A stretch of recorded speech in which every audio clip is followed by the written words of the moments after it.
സത്യം സത്യമായി അരുളിയ തിരുവചനം, നിത്യസത്യമായി അരുളിയ ദിവ്യവചനം, ശാന്തിയായി ദീപമായി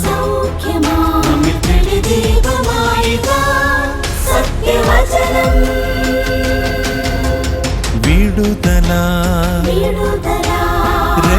രക്ഷയായി സത്യവചനം. സത്യം സത്യമാ, സത്യം സത്യമാ, സത്യം സത്യമാ, സത്യം സത്യമാ.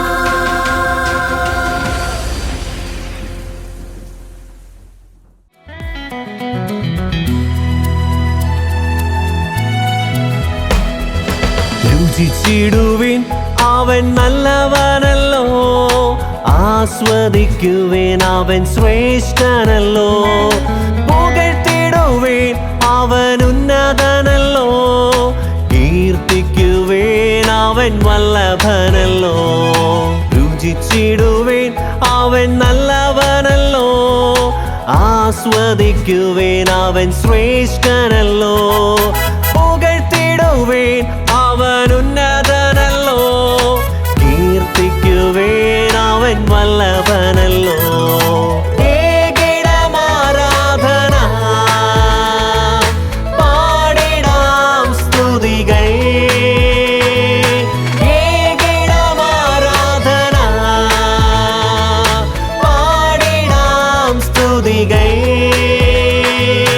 വണങ്ങിടാം അവൻ മുന്നിൽ, യേശുവെ പോലാരുമില്ല. വണങ്ങിടാം അവൻ മുന്നിൽ, യേശുവെ പോലാരുമില്ല.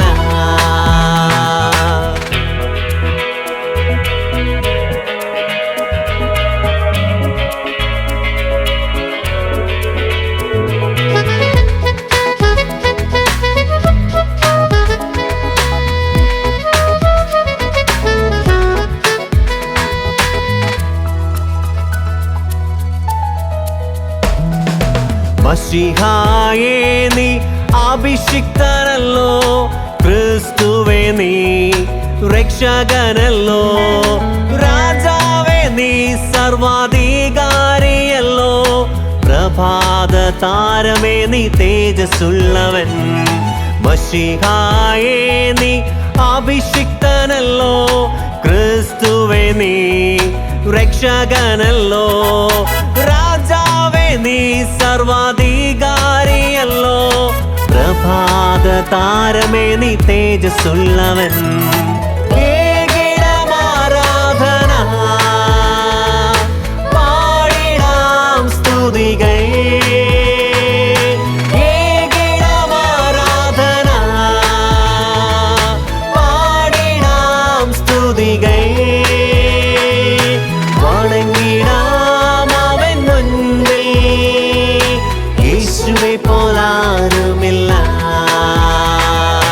വണങ്ങിടാം അവൻ മുന്നിൽ, യേശുവെ പോലാരുമില്ല. സത്യസത്യമായി എന്ന ദൈവവചന സന്ദേശത്തിലേക്ക് ഏവർക്കും സ്വാഗതം. സത്യം സത്യമാ. നമ്മെ സ്നേഹിക്കുകയും നമ്മെ പാപത്തിൽ നിന്ന് വീണ്ടെടുത്ത് ദൈവരാജ്യത്തിന് അവകാശികളാക്കി തീർക്കുന്ന കർത്താവായ യേശുക്രിസ്തുവിൻ്റെ നാമത്തിൽ എന്നെ ശ്രദ്ധിക്കുന്ന എല്ലാ സഹോദരങ്ങൾക്കും സ്നേഹവന്ദനം. ഏതാനും ചില മാസങ്ങൾക്ക് മുൻപ് നാം ജീവിക്കുന്ന ഈ കൊച്ചു കേരളത്തിൽ ഒരു കൊച്ചു കുട്ടി തൻ്റെ സഹോദരനോടൊപ്പം ട്യൂഷൻ ക്ലാസ് കഴിഞ്ഞ് മടങ്ങി വരുമ്പോൾ ഒരു കുടുംബത്തിലെ 3 അംഗങ്ങൾ ഒരു കാറിൽ തട്ടിക്കൊണ്ടുപോയ സംഭവം നാം വളരെ ഞെട്ടലോടുകൂടെ കേട്ടതാണ്. നമുക്ക് ആ സംഭവത്തിൽ വളരെ ദുഃഖമുണ്ടായി, വളരെ വേദനയുണ്ടായി. എന്നാൽ ആ സംഭവം അനുഭവിച്ച ഈ കുട്ടിയുടെ മാതാപിതാക്കൾക്ക് എത്രമാത്രം സങ്കടവും വേദനയും ഉണ്ടായി കാണും. ഈ സംഭവം നടന്നതിന് ശേഷം ഉടൻ തന്നെ നമ്മുടെ പോലീസ് അധികാരികൾ, അതുപോലെ തന്നെ സമൂഹ മാധ്യമങ്ങൾ എല്ലാവരും വളരെ ഉണർന്ന് പ്രവർത്തിച്ചതിൻ്റെ അടിസ്ഥാനത്തിൽ ഒരു രാത്രിക്ക് ശേഷം അടുത്ത ദിവസം ഈ കുഞ്ഞിനെ കണ്ടെത്തുകയും കണ്ടെത്തിയെന്ന് മാത്രമല്ല, കൃത്യമായി ഈ കുഞ്ഞിൻ്റെ മാതാപിതാക്കളെ ഏൽപ്പിക്കുകയും ചെയ്തു. മാതാപിതാക്കൾ ആ കുഞ്ഞിനെ സ്വീകരിച്ചതെല്ലാം നമ്മൾ മാധ്യമങ്ങളിലൂടെ കണ്ടതാണ്. എത്രമാത്രം സന്തോഷമായിരുന്നു അവർക്ക്. ഒരു രാത്രിയിൽ അവർക്ക് ആ കുഞ്ഞിനെ കാണാതിരുന്നപ്പോൾ എത്രമാത്രം വേദനയുണ്ടായി. പ്രിയമുള്ളവരെ, നമ്മുടെ ജീവിതത്തിലും നാം വളരെ സ്നേഹിക്കുന്ന, നമ്മുടെ ഹൃദയത്തോട് ചേർത്ത് വച്ചിരിക്കുന്ന ഒരു വ്യക്തി, ഇനി അതൊരു വസ്തുവായിക്കോട്ടെ, ഇനി അതൊരു വളർത്തു മൃഗമായിക്കോട്ടെ, നമുക്ക് നഷ്ടപ്പെടുന്നത്, നമ്മിൽ നിന്ന് അകന്നു പോകുന്നത് നമുക്ക് വളരെ വേദനയുണ്ടാക്കുന്ന ഒരു കാര്യമാണ്. എന്നാൽ ആ നഷ്ടപ്പെട്ടു പോയ അത് എന്തു തന്നെയാണെങ്കിലും അത് തിരിച്ചു മടക്കി നമുക്ക് കിട്ടുമ്പോൾ അത് എത്രയോ ആശ്വാസവും ആനന്ദവും നൽകുന്ന ഒരു കാര്യമാണ്. ഇത് ഒരു ഉദാഹരണം മാത്രമാണ്. അതുപോലെയുള്ള പല അനേകം അന്വേഷണങ്ങൾ നാം ഓരോ ദിവസവും കണ്ടുകൊണ്ടിരിക്കുന്നവരാണ്. ഒരു വ്യക്തി ഒരു കൊലപാതകം ചെയ്താൽ ആ വ്യക്തിയെ പോലീസ് അധികാരികൾ അന്വേഷിക്കുകയും ആ വ്യക്തിക്ക് ആവശ്യമായിരിക്കുന്ന ശിക്ഷാ നടപടികൾ സ്വീകരിക്കുകയും ചെയ്യുന്ന ഒരു അന്വേഷണ പരിപാടി മറ്റൊരു ക്രമീകരണമാണ്.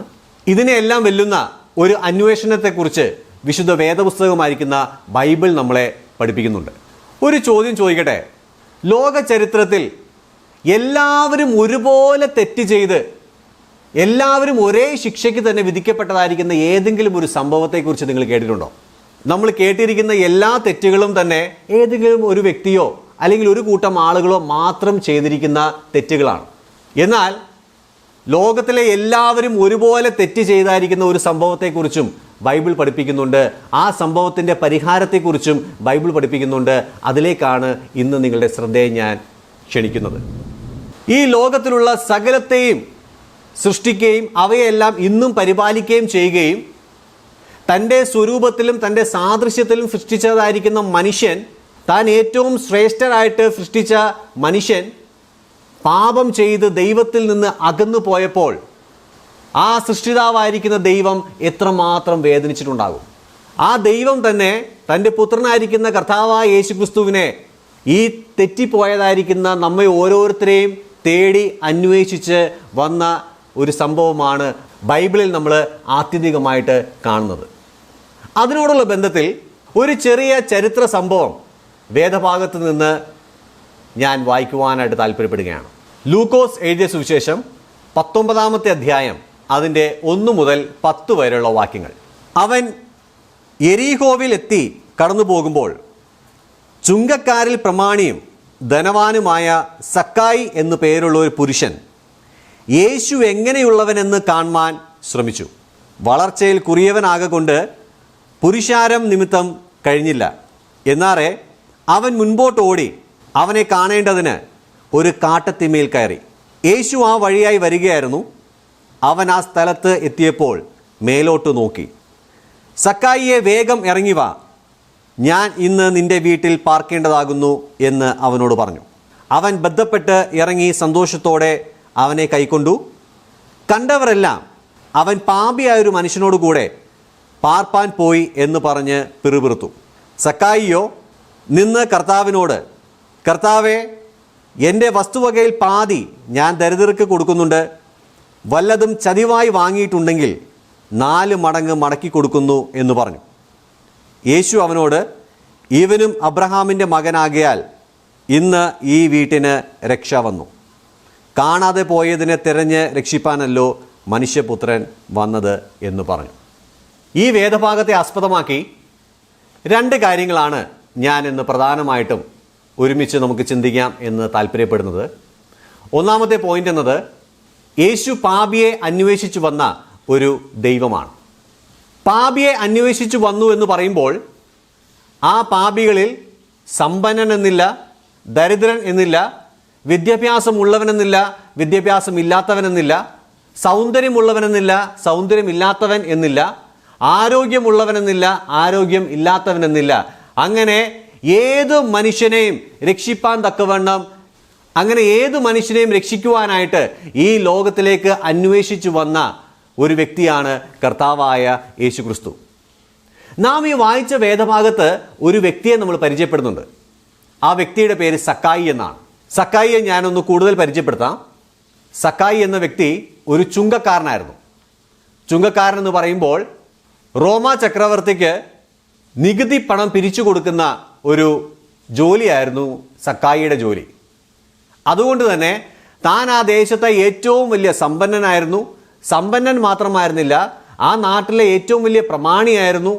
എന്നാൽ തനിക്ക് അനേകം ശത്രുക്കളും ഉണ്ടായിരുന്നു. അതിൻ്റെ കാരണം ചില ആളുകളിൽ നിന്ന് താൻ അധിക നികുതിയും പിരിച്ചെടുക്കുന്ന ഒരു വ്യക്തിയും കൂടെ ആയിരുന്നു. ഇങ്ങനെയൊക്കെ ആയിരുന്നെങ്കിൽ തന്നെ താൻ ഒരു ദിവസം ഒരു വാർത്ത കേൾക്കുകയാണ്. താൻ താമസിക്കുന്ന സ്ഥലത്ത് എരീഹോ എന്ന ദേശത്ത് കർത്താവായ യേശു ക്രിസ്തു വരുന്നു എന്നുള്ളൊരു വാർത്ത കേൾക്കുകയാണ്. താൻ അതുവരെയും കർത്താവിനെ കുറിച്ച് ഉള്ള ചില വാർത്തകൾ മാത്രമേ കേട്ടിട്ടുള്ളൂ. കർത്താവ് അത്ഭുതങ്ങളെ പ്രവർത്തിക്കുന്നവനാണ്, കർത്താവ് രോഗികളെ സൗഖ്യമാക്കുന്നവനാണ്, അങ്ങനെയുള്ള ചില വാർത്തകൾ മാത്രമേ ഈ സക്കായി കേട്ടിട്ടുള്ളൂ. അതിനപ്പുറത്തേക്ക് ഈ യേശുവിനെ കുറിച്ച് സക്കായിക്ക് ഒരു വിവരവും ഉണ്ടായിരുന്നില്ല. അങ്ങനെ ഇരിക്കുമ്പോൾ യേശു തൻ്റെ ദേശത്ത് വരുന്നു എന്ന് താൻ കേൾക്കുന്നു. സ്വാഭാവികമായിട്ടും തനിക്ക് വലിയൊരു ആഗ്രഹം തൻ്റെ മനസ്സിലേക്ക് വരികയാണ്.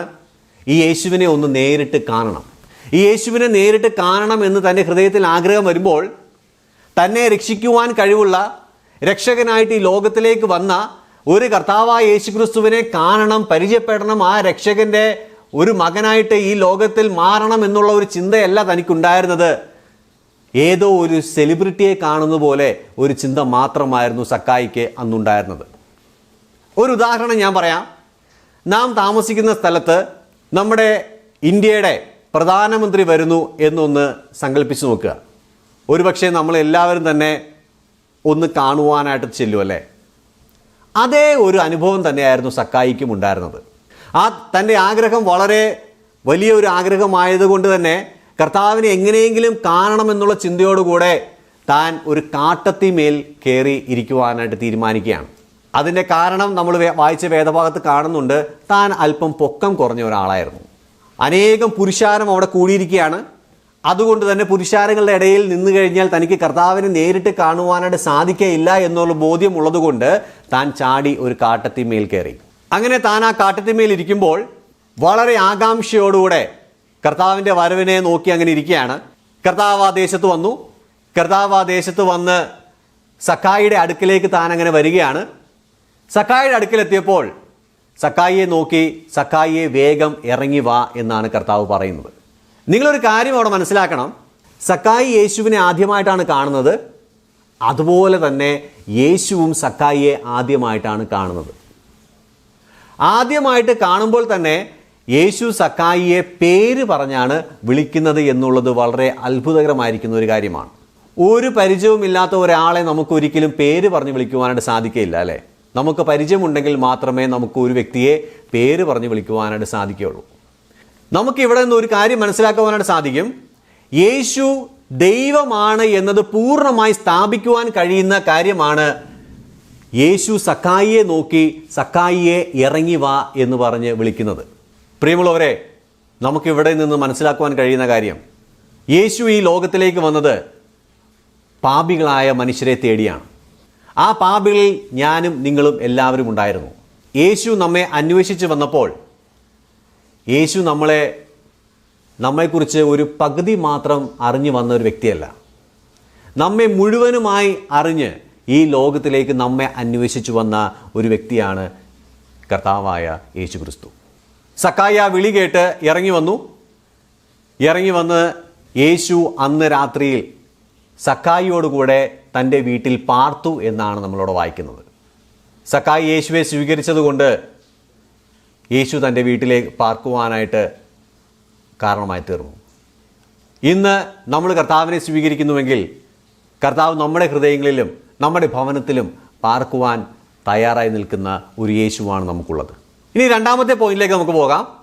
യേശു നമ്മളെ വിളിക്കുമ്പോൾ ആ വിളിയോട് നാം പ്രതികരിക്കണം എന്നുള്ളതാണ് രണ്ടാമത്തെ ഒരു പോയിന്റായിട്ട് ഞാൻ പറയുവാനായിട്ട് താല്പര്യപ്പെടുന്നത്. അതിനോടുള്ള ബന്ധത്തിൽ 3 കാര്യങ്ങൾ സക്കായിയുടെ ജീവിതത്തെ ആസ്പദമാക്കി പറയണം എന്ന് ഞാൻ ആഗ്രഹിക്കുകയാണ്. ഒന്നാമത്തേത്, കർത്താവ് നമ്മളെ വിളിക്കുമ്പോൾ അനുസരണയോടുകൂടെ നമ്മൾ പ്രതികരിക്കുക എന്നുള്ളതാണ്. ഇവിടെ യേശു സക്കായിയെ വിളിക്കുമ്പോൾ സക്കായിയെ ഇറങ്ങി വാ എന്ന ഒരു കൽപ്പനയാണ് യേശു അവിടെ പുറപ്പെടുവിക്കുന്നത് എന്നും കാണുവാനായിട്ട് കഴിയും. നമ്മൾ ആദ്യം പറഞ്ഞു, സക്കായി ആ ദേശത്തെ വലിയൊരു സമ്പന്നനായിരുന്നു, ആ ദേശത്തെ വലിയൊരു പ്രമാണിയായിരുന്നു. അതുകൊണ്ട് തന്നെ സക്കായിക്ക് വേണമെങ്കിൽ എന്നോട് കൽപ്പിക്കുവാൻ നീ ആര് എന്ന ഒരു ചോദ്യം യേശുവിനോട് ചോദിക്കാമായിരുന്നു. സ്വാഭാവികമായിട്ട് നമ്മുടെ ജീവിതത്തിലും നാം ഒരുപക്ഷെ ഒരു സമ്പന്നനും നാട്ടിലെ ഒരു പ്രമാണിയുമായി ജീവിക്കുന്ന ഒരു വ്യക്തിയാണെങ്കിൽ ഒരു അപരിചിതനായിരിക്കുന്ന ഒരു വ്യക്തി വന്ന് നിങ്ങളുടെ പേർ ചൊല്ലി ഇറങ്ങി വാ എന്ന് പറഞ്ഞാൽ നമ്മളുടെ ഒരു പ്രതികരണം എങ്ങനെയായിരിക്കും? ഇവിടെ സക്കായി പ്രതികരിക്കുന്നത് താൻ മറുത്തൊന്നും പറയുന്നില്ല. താൻ പൂർണ്ണ അനുസരണയോടുകൂടെ ആ കാട്ടത്തിൽ നിന്ന് ഇറങ്ങി വന്നതായിട്ട് നമുക്ക് കാണുവാനായിട്ട് കഴിയും. പ്രിയമുള്ളവരെ, ഇന്ന് കർത്താവ് നിങ്ങളെ വിളിക്കുകയാണ്.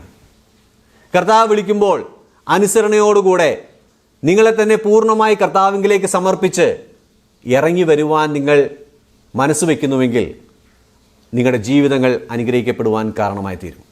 രണ്ടാമതായിട്ട്, കർത്താവ് നമ്മളെ വിളിക്കുമ്പോൾ നാം സന്തോഷത്തോടുകൂടെ പ്രതികരിക്കണമെന്നതാണ് നമ്മളിവിടെ വായിക്കുന്നത്. സക്കായിയെ യേശു വിളിക്കുമ്പോൾ സക്കായി ബന്ധപ്പെട്ട് ഇറങ്ങി വന്ന് സന്തോഷത്തോടുകൂടെ അവനെ കൈക്കൊണ്ടു എന്നാണ് നമ്മളിവിടെ വായിക്കുന്നത്. ഒരുപക്ഷെ നിങ്ങൾ ഈ ലോകം മുഴുവൻ നേടിയെന്ന് വരാം. ഒരുപക്ഷെ നിങ്ങൾ ആയിരിക്കുന്ന ദേശത്ത്, നിങ്ങൾ താമസിക്കുന്ന സ്ഥലത്തെ ഏറ്റവും വലിയ പ്രമാണിയായിരുന്നെന്ന് വരാം. എന്നാൽ യേശു നിങ്ങളെ വിളിക്കുമ്പോൾ നിങ്ങളുടെ മുഖം തിരിച്ചു കളയാതെ യേശുവിൻ്റെ ആ വാക്കുകൾക്ക് നിങ്ങൾ ശ്രദ്ധ കൊടുത്ത് സന്തോഷത്തോടുകൂടെ അവനെ കൈക്കൊള്ളുവാൻ നിങ്ങൾ മനസ്സ് വയ്ക്കുന്നുവെങ്കിൽ നിത്യമായിരിക്കുന്ന ശിക്ഷാവിധിയിൽ നിന്നും നിത്യമായിരിക്കുന്ന ന്യായവിധിയിൽ നിന്നും നിങ്ങളെ വിടുവിക്കുവാൻ കർത്താവായ യേശുക്രിസ്തു ഇന്ന് പ്രാപ്തനാണ്. കാരണം അവൻ ഇന്ന് മരിച്ച് മൺമറഞ്ഞു പോയ ഒരു ദൈവമല്ല. അവൻ സാക്ഷാൽ ഒരേ ഒരു ദൈവമായി ഇന്ന് സ്വർഗസ്ഥലങ്ങളിൽ അവൻ പിതാവിൻ്റെ വലതുഭാഗത്ത് ഇരുന്ന് നമുക്ക് വേണ്ടി പക്ഷാപാതം ചെയ്യുന്ന ഒരു ദൈവമാണ്. ആ ദൈവം ഇന്ന് സന്തോഷത്തോടുകൂടെ നിങ്ങളെ വിളിക്കുകയാണ്. ആ വിളിയോടുകൂടെ സന്തോഷത്തോടുകൂടെ നമുക്കും പ്രതികരിക്കാൻ സാധിക്കുന്നുവെങ്കിൽ ദൈവം നമ്മുടെ ഭവനങ്ങളിൽ വന്ന് പാർക്കുവാൻ കാരണമായി തീരും. മൂന്നാമതൊരു കാര്യം കൂടെ ഞാൻ പറയാനായിട്ട് താല്പര്യപ്പെടുന്നു. കർത്താവായ യേശുക്രിസ്തു നമ്മെ വിളിക്കുമ്പോൾ ആ വിളിയോട് നാം പ്രതികരിക്കുന്നുവെങ്കിൽ കർത്താവ് നമ്മെ പുതിയ ഒരു സൃഷ്ടിയാക്കി തീർക്കുകയാണ്. ഇവിടെ നമ്മൾ സക്കായിയുടെ ചരിത്രം വായിക്കുമ്പോൾ താൻ ചതിവായി വാങ്ങിയതെല്ലാം 4 മടങ്ങായി തിരിച്ചു കൊടുക്കുവാനായിട്ടുള്ള ഒരു തീരുമാനം കർത്താവിനെ അറിയിക്കുന്നതായിട്ട് നമുക്ക് കാണുവാനായിട്ട് കഴിയും. അത് എന്തുകൊണ്ട് സാധ്യമായി തീർന്നു എന്ന് ചോദിച്ചാൽ, ഏതാനും ചില നിമിഷങ്ങൾക്ക് മുൻപ്, അതായത് കർത്താവായ യേശുക്രിസ്തുവിനെ കാണുന്നതിന് മുൻപ് താൻ ഏറ്റവും വലിയൊരു ചുങ്കക്കാരനായിരുന്നു. ഒരു ചുങ്കക്കാരനായ വ്യക്തിക്ക് ഒരിക്കലും സാധ്യമല്ലാത്ത ഒരു കാര്യമാണ് സക്കായി അവിടെ ചെയ്യുന്നത്. അത് എന്തുകൊണ്ട് സാധ്യമായി? കർത്താവായ യേശുക്രിസ്തു തൻ്റെ ഹൃദയത്തിലേക്ക് വന്നു എന്നുള്ളത് കൊണ്ട് മാത്രം സാധ്യമായ ഒരു കാര്യമാണ്. പ്രിയമുള്ളവരെ, ഇന്ന് നമ്മൾ കർത്താവായ യേശുക്രിസ്തുവിനെ നമ്മുടെ ഹൃദയത്തിൽ സ്വീകരിക്കുന്നുവെങ്കിൽ നമ്മുടെ പഴയ മനുഷ്യനെ മാറ്റി പുതിയ മനുഷ്യനാക്കി തീർക്കുവാൻ കർത്താവിന് സാധ്യമായി തീരും. അത് കർത്താവായ യേശുക്രിസ്തുവിന് മാത്രമേ സാധ്യമായി തീരുകയുള്ളൂ. നമ്മൾ ഈ ലോകത്തിൽ എന്തെല്ലാം ചെയ്താലും, എന്തെല്ലാം സൽപ്രവൃത്തികൾ ചെയ്താലും ഒരിക്കലും നമുക്ക് ഈ രക്ഷകനായ യേശുവിനെ കാണുവാനായിട്ട് സാധിക്കില്ല. കർത്താവിനെ നമുക്ക് ഇന്ന് സ്വീകരിക്കുവാൻ കാരണമായി തീരട്ടെ. ഈ കർത്താവായ യേശുക്രിസ്തു ഈ രക്ഷ നമുക്ക് വേണ്ടി ഒരുക്കുവാൻ കർത്താവ് ചെയ്തായിരിക്കുന്ന വലിയ ഒരു പ്രവൃത്തിയെക്കുറിച്ചും ഞാൻ ഒരു വാക്ക് പറയുവാനായിട്ട് താല്പര്യപ്പെടുന്നു. ഫിലിപ്പിയർക്ക് എഴുതിയ ലേഖനം 2-ാമത്തെ അധ്യായം അതിൻ്റെ 5 മുതൽ 8 വരെയുള്ള വാക്യങ്ങൾ ഇങ്ങനെയാണ് വായിക്കുന്നത്. ക്രിസ്തുയേശുവിലുള്ള ഭാവം തന്നെ നിങ്ങളിലും ഉണ്ടായിരിക്കട്ടെ. അവൻ ദൈവരൂപത്തിൽ ഇരിക്കെ ദൈവത്തോടുള്ള സമത്വം മുറുകെ പിടിച്ചുകൊള്ളണം എന്ന് വിചാരിക്കാതെ ദാസരൂപമെടുത്ത് മനുഷ്യ സാദൃശ്യത്തിലായി തന്നെത്താൻ ഒഴിച്ച് വേഷത്തിൽ മനുഷ്യനായി വിളങ്ങി തന്നെത്താൻ താഴ്ത്തി മരണത്തോളം, ക്രൂശിലെ മരണത്തോളം തന്നെ അനുസരണമുള്ളവനായി തീർന്നു എന്നാണ് നമ്മൾ വായിക്കുന്നത്. കർത്താവായ യേശുക്രിസ്തു താൻ പിതാവായ ദൈവവുമായിട്ടുള്ള സമത്വം മുറുകെ പിടിക്കണം എന്ന് വിചാരിച്ചില്ല. താൻ അത് വേണ്ട എന്ന് വെച്ച് നമ്മെ ഓരോരുത്തരെയും തേടി ഈ ലോകത്തിലേക്ക് ഇറങ്ങി വന്ന് വേഷത്തിൽ മനുഷ്യനായി വിളങ്ങി തന്നെത്താൻ താഴ്ത്തി ദാസരൂപം സ്വീകരിച്ച് ക്രൂശിലെ മരണത്തോളം താഴുവാൻ കർത്താവായ യേശുക്രിസ്തു താൻ ഈ ലോകത്തിലേക്ക് ഇറങ്ങി വന്നു എന്നാണ് നമ്മൾ വായിച്ചത്. നമുക്ക് രക്ഷയ്ക്ക് ആവശ്യമായിരിക്കുന്ന എല്ലാ കാര്യങ്ങളെയും കർത്താവായ യേശുക്രിസ്തു താൻ കാൽവറിയിലെ ക്രൂശിൽ ചെയ്ത് തീർത്ത് കഴിഞ്ഞു. ഇനി നമുക്ക് ചെയ്യുവാനായിട്ടുള്ളത് ഈ കർത്താവ് നമ്മെ വിളിക്കുമ്പോൾ ആ വിളിയോട് നാം പ്രതികരിക്കുക എന്നുള്ളത് മാത്രമാണ്. കർത്താവിനെ കുറിച്ച് നമ്മൾ വായിച്ചത് താൻ ക്രൂശിലെ മരണത്തോളം അനുസരണമുള്ളവനായി തീർന്നു എന്നാണ് നമ്മൾ വായിച്ചത്. അതുകൊണ്ട് തന്നെ സക്കായി യേശു തന്നെ വിളിച്ചപ്പോൾ എത്രമാത്രം അനുസരണയോടുകൂടെ പ്രതികരിച്ചുവോ അതേ ഒരു മനോഭാവത്തോടുകൂടെ നമുക്കും കർത്താവിനെ സ്വീകരിക്കാം. ഈ കർത്താവിനെ നമ്മുടെ ഹൃദയത്തിലേക്ക് നമ്മൾ സ്വീകരിക്കുമ്പോൾ സക്കായിയുടെ ജീവിത ചരിത്രത്തിൽ നമ്മൾ വായിച്ചതുപോലെ നമ്മുടെ ഭവനത്തിൽ വന്ന് പാർക്കുന്ന ഒരു ദൈവവും കൂടെയാണ് നമ്മുടെ ദൈവം. അതുമാത്രമല്ല, നമ്മുടെ ജീവിതത്തെ അനുഗ്രഹിച്ച് ദൈവമക്കൾ എന്നുള്ളൊരു പദവി കൂടെ നൽകി നമ്മെ ഈ ലോകത്ത് നിലനിർത്തുന്ന ഒരു ദൈവവുമാണ് കർത്താവായ യേശു ക്രിസ്തു. ഈ യേശുവിലല്ലാതെ നാം വേറെ എന്തിൽ ആശ്രയിച്ചാലും അത് ശാശ്വതമായിരിക്കുന്ന ഒരു രക്ഷയല്ല. യേശുവിന് മാത്രമേ നിത്യമായ ഒരു രക്ഷ നൽകുവാനായിട്ട് സാധിക്കുകയുള്ളൂ.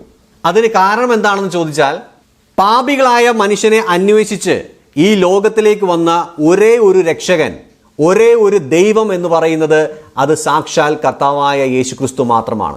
ഇന്ന് ലോക ചരിത്രത്തിൽ നിങ്ങൾ ഏത് വ്യക്തിയെ പരിചയപ്പെട്ടാലും, ഏത് വ്യക്തിയെക്കുറിച്ച് നിങ്ങൾ മനസ്സിലാക്കാൻ ശ്രമിച്ചാലും, ആരും തന്നെയും ഈ ലോകത്തിലേക്ക് പാപികളെ അന്വേഷിച്ചു വന്ന് രക്ഷകനായി ഈ ലോകത്തിലേക്ക് വന്ന ഒരു വ്യക്തിയെ നിങ്ങൾക്ക് കാണുവാനായിട്ട് കഴിയുകയില്ല. അതുകൊണ്ട് തന്നെ നമുക്ക് വേണ്ടി കാൽവറിയിലെ ക്രൂശിൽ ഏറ്റവും അനുസരണമുള്ളവനായി തീർന്ന, ക്രൂശിലെ മരണത്തോളം താഴ്ന്നവനായിരിക്കുന്ന, ദാസരൂപമെടുത്ത് ഈ ലോകത്തിൽ വന്നവനായിരിക്കുന്ന, നമ്മെ അന്വേഷിച്ച് നമ്മെ കണ്ടെത്തുവാൻ ഈ ലോകത്തിൽ വന്നവനായിരിക്കുന്ന, നമ്മുടെ രക്ഷകനായി ഈ ലോകത്തിൽ വന്നവനായിരിക്കുന്ന കർത്താവായ യേശു ക്രിസ്തുവിനെ നമ്മുടെ ഹൃദയത്തിലേക്ക് സ്വീകരിച്ച് നമ്മുടെ പഴയ മനുഷ്യനെ മാറ്റി പുതിയ മനുഷ്യനാക്കുവാൻ കഴിവുള്ള ആ കർത്താവായ യേശു ക്രിസ്തുവിനെ സ്വീകരിച്ച് ഇന്ന് ദൈവ പൈതലാകുവാൻ നമുക്ക് തീരുമാനിക്കാം. അതുമാത്രമാണ് ഈ ലോകത്തിലെ നമ്മുടെ ഏറ്റവും വലിയ ലക്ഷ്യമായി തീരേണ്ടത്. ഈ ലോകത്തിൽ നമുക്ക് മറ്റെന്തെല്ലാം ലക്ഷ്യങ്ങളുണ്ടെങ്കിലും, മറ്റെന്തെല്ലാം ലക്ഷ്യങ്ങൾ നമ്മൾ നേടിയെടുത്താലും അതൊന്നും ഒരു ശാശ്വതമായിരിക്കുന്ന ലക്ഷ്യമല്ല. അതെല്ലാം ഈ ലോകത്തോടുകൂടി അവസാനിക്കുന്നതാണ്. എന്നാൽ കർത്താവായ യേശു ക്രിസ്തുവിനെ നിങ്ങൾ സ്വീകരിക്കുന്നുവെങ്കിൽ അത് നിങ്ങളുടെ ജീവിതങ്ങൾ നിത്യതയോളം അനുഗ്രഹിക്കപ്പെടുവാൻ, അത് നിങ്ങളുടെ ജീവിതങ്ങളെ നിത്യതയോളം അനുഗ്രഹിക്കപ്പെടുവാൻ കാരണമായി തീരും. അതിനായിട്ട് സർവശക്തനായ ദൈവം നിങ്ങളെ സഹായിക്കട്ടെ എന്ന് പ്രാർത്ഥിച്ചുകൊണ്ട് ഞാൻ എൻ്റെ വാക്കുകൾ നിർത്തുന്നു. ദൈവനാമം മഹത്വപ്പെടുമാറാകട്ടെ. ആമേൻ. നീതി സൂര്യനേ നീ വെളിച്ചമല്ലോ, കുഞ്ഞാടെ നീ യാഗമായല്ലോ, സിംഹമേ നീ പ്രതാപിയല്ലോ, യേശുവേ നീ എന്നാശ്രയം. നീതി സൂര്യനേ നീ വെളിച്ചമല്ലോ, കുഞ്ഞാടെ നീ യാഗമായല്ലോ, സിംഹമേ നീ പ്രതാപിയല്ലോ, യേശുവേ നീ എന്നാശ്രയം. ഏകീരമാരാധന പാടിടാം സ്തുതികൾ, ഏകീരമാരാധന പാടിടാം സ്തുതികൾ, വണങ്ങിടാം അവൻ മുൻപിൽ, യേശുവേ പോലാരുമില്ല. വണങ്ങിടാം അവൻ മുൻപിൽ, യേശുവേ പോലാരുമില്ല.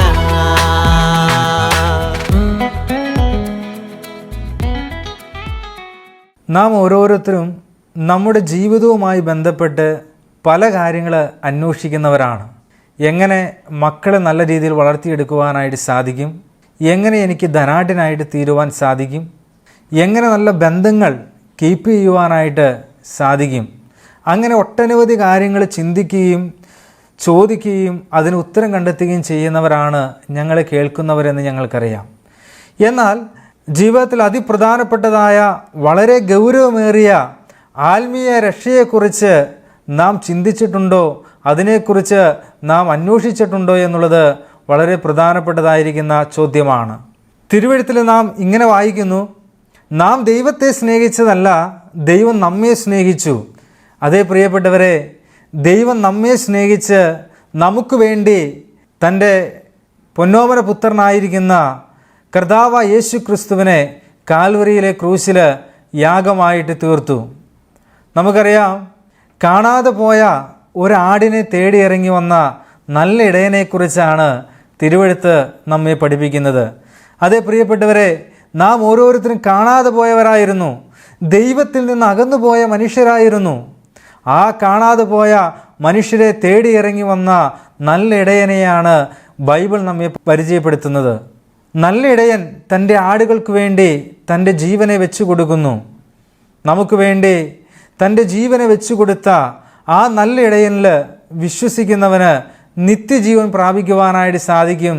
ദൈവത്തിൻ്റെ മക്കളായിട്ട് തീരുവാനായിട്ട് സാധിക്കും. നാം കേട്ട ചിന്തയിലൂടെ കർത്താവായ യേശു ക്രിസ്തു എനിക്ക് വേണ്ടി മരിച്ചു, എൻ്റെ പാപങ്ങൾക്ക് പരിഹാരം വരുത്തി എന്ന് വിശ്വസിച്ച് ആ കാൽവരി ബലിയിൽ വിശ്വസിക്കുന്നവന് നിത്യജീവൻ പ്രാപിക്കുവാനായിട്ട് സാധിക്കും. ദൈവത്തിൻ്റെ മകനായിട്ട് തീരുവാനായിട്ട് സാധിക്കും. ആ നിലയിൽ മുമ്പോട്ട് പോകുവാൻ ദൈവം നമ്മെ ഏവരെയും സഹായിക്കട്ടെ. ദൈവത്തിൻ്റെ നാമത്തിന് മഹത്വം. നമുക്ക് പ്രാർത്ഥിക്കാം. സ്വർഗീയ നല്ല പിതാവേ, ഞങ്ങൾ കേട്ട നല്ല ചിന്തയ്ക്കായിട്ട് ഞങ്ങൾ നന്ദി പറയുന്നു. കർത്താവ്, ഞങ്ങളുടെ ജീവിതത്തിൽ പലതും അന്വേഷിച്ച് ഞങ്ങൾ കണ്ടെത്തുന്നവരാണ്. എന്നാൽ ഞങ്ങളുടെ ജീവിതത്തിൽ അതിപ്രധാനപ്പെട്ടതായിരിക്കുന്ന രക്ഷയെക്കുറിച്ച് ഞങ്ങൾ ചിന്തിക്കുകയോ അത് കണ്ടെത്തുകയോ ചെയ്തില്ല എങ്കിൽ ഞങ്ങളുടെ ജീവിതവുമായി ബന്ധപ്പെട്ട് വളരെ നഷ്ടപ്പെട്ട ഒരു കാര്യമാണ്. കർത്താവ് ഒരുക്കിയിരിക്കുന്ന ആത്മാവിൻ്റെ രക്ഷയെക്കുറിച്ച് ഞങ്ങൾ ചിന്തിക്കുന്നവരായി തീരുവാൻ അവിടെ ഞങ്ങളെ സഹായിക്കണമേ. കർത്താവെ, അവിടെ ഞങ്ങൾക്ക് വേണ്ടി കാൽവരിയിലെ ക്രൂശിൽ മരിച്ച് അടക്കപ്പെട്ട് ഉയർത്തെഴുന്നേറ്റ് മൂന്നാം നാൾ ഉയർത്തെഴുന്നേറ്റ് ഇന്നും ജീവിക്കുന്നു എന്ന് ഞങ്ങൾ വിശ്വസിക്കുന്നു. ഞങ്ങളുടെ പാപത്തിന് പരിഹാരം വരുത്തുവാനായി അവിടുന്ന് കാൽവരിയിലെ ക്രൂശിൽ മരിച്ചു. കർത്താവെ, അവിടെ ഞങ്ങളെ രക്ഷിച്ച വിധങ്ങൾക്കായി ഞങ്ങൾ നന്ദി പറയുകയാണ്. ഈ കർത്താവിനെ ഹൃദയത്തിൽ സ്വീകരിച്ചുകൊണ്ട് രക്ഷ പ്രാപിച്ചുകൊണ്ട് സ്വർഗത്തിന് അവകാശികളായി തീരുവാൻ അവിടെ ഞങ്ങൾ ഏവരെയും സഹായിക്കണമേ.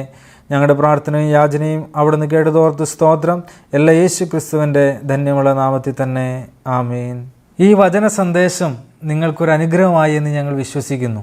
നിങ്ങളുടെ വിലപ്പെട്ട അഭിപ്രായങ്ങളും നിർദ്ദേശങ്ങളും പ്രാർത്ഥനാവശ്യങ്ങളും ഞങ്ങളെ അറിയിച്ചാലും ഞങ്ങൾ നിങ്ങൾക്ക് വേണ്ടി പ്രാർത്ഥിക്കുന്നതായിരിക്കും. ഞങ്ങളുമായി ബന്ധപ്പെടേണ്ട വിലാസം: Agape gospel ministries, 87 Maithri Nagar, Asramam, Kollam. Email ID satyasathyamaya@gmail.com. Phone number 8136936648. Bible സംബന്ധമായ നിങ്ങളുടെ സംശയങ്ങളും ചോദ്യങ്ങളും ഞങ്ങളുടെ വാട്സപ്പ് നമ്പർ മുഖേന ഞങ്ങളെ അറിയിച്ചാലും ഞങ്ങൾ നിങ്ങൾക്ക് ഉത്തരം നൽകുന്നതായിരിക്കും. അതോടൊപ്പം തന്നെ ഈ പ്രോഗ്രാമിൻ്റെ മറ്റ് സന്ദേശങ്ങളും പാട്ടുകളും കേൾക്കുന്നതിനായി സത്യം സത്യമായി എന്ന യൂട്യൂബ് ചാനലും സത്യം സത്യമായി എന്ന ഫേസ്ബുക്ക് പേജും സന്ദർശിച്ചാലും ദൈവം നമ്മെ ധാരാളമായിട്ട് അനുഗ്രഹിക്കട്ടെ. സത്യം സത്യമാ.